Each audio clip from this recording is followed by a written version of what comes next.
भद्रकाली समेत वीरभद्रस्वामी आलयेषु साक्षीगणाधिपतिर्धौ पूर्वोक्ते मंगलस्य मल्लम्बनामधेस्क्य पुत्रस्य पुण्यं प्रभाकरगौणामधेस्क्य धर्मपत्नी मन्दिरनामधेस्क्य पृथ्वीगौणामधेस्क्य प्रणवधेस्क्य ओम गणानां धर्मोपयामि आवाज पूर्वोभवस्य गौणिनगोत्रभवस्य मातृश्री मल्लम्बनामधेस्क्य पुत्रस्य पुण्यं प्रभाकरगौणामधेस्क्य मन्दिरनामयः पृथ्वी प्रणवधेस्क्य सहा रुमस्य सहा रुमानां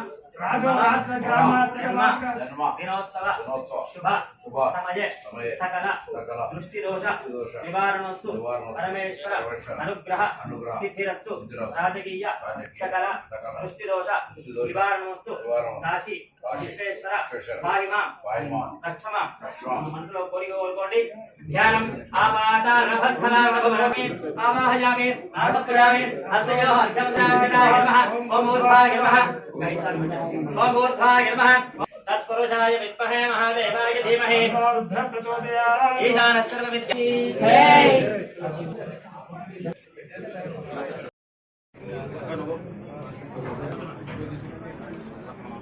राज्ञाय प्रवर्तमानस्याद्य ब्रह्मणः निदेवरः शोभायोग्येन कौण्डिन्यगोत्रोद्भवस्य पन्नं वंशोद्भवायः मल्लम्मनामधेयस्य सपुत्रकस्य प्रभाकरगौणामधेयस्य जन्मदिवसेषु भद्रकाली समेत वीरभद्रस्वामी दिव्य मंगल कटाक्ष सिद्ध्यर्थम शुभदुतो श्रीमान श्रीवरः पन्नं वंशोद्भव मंजुलानामधेयस्य सपुत्रकस्य पृथ्वीगौणामस्य प्रणवगौणामधेयस्याः भद्रकाली समेत वीरभद्रस्वामी दिव्यं रुद्रं रौद्रावतारं हुतवहरेण ओम नमो भगवते वीरभद्राय ओम शिवं भगवते नमः शिवाय तपतजानो रुद्रमुदया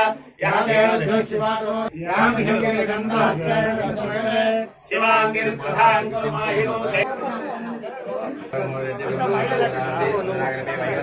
कलियुगे भवपादे जम्बोद्वीपे भरतवर्षे कालकण्डे मेघोदीर्घागे सीजन आयुष्य अभिवृद्धि सिद्ध्यर्थम चिरंजीव मनोरथ सिद्ध्यर्थम यथाशक्ति आयुष्योक्त होमाख्यं देवतायै नमः।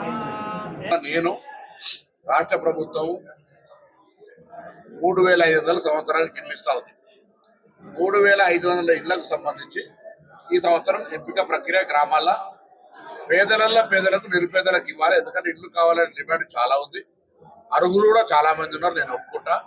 కానీ అందులో నియోజకవర్గం మొత్తానికి 3500 పంచాలనుకున్నప్పుడు బూత్కి 8 వస్తున్నాయి, లేదా 100 మనిషికి ఒకటి వస్తుంది, అంటే జనాభా.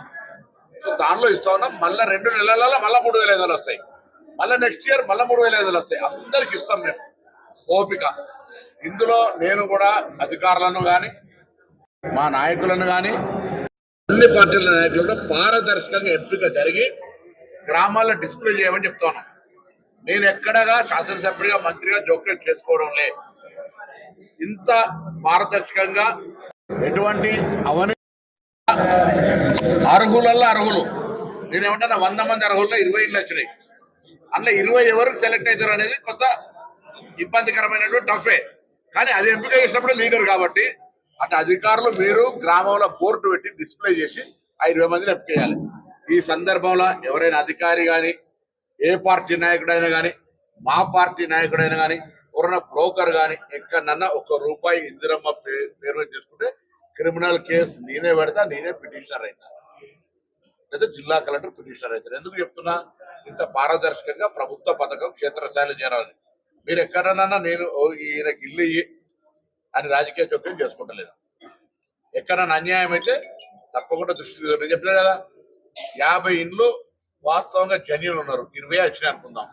30 మంది జన్యునే కానీ వాళ్ళకి ఇయ్యదని ఉద్దేశం దాని పేదలకి ఇవ్వమంటున్నాం.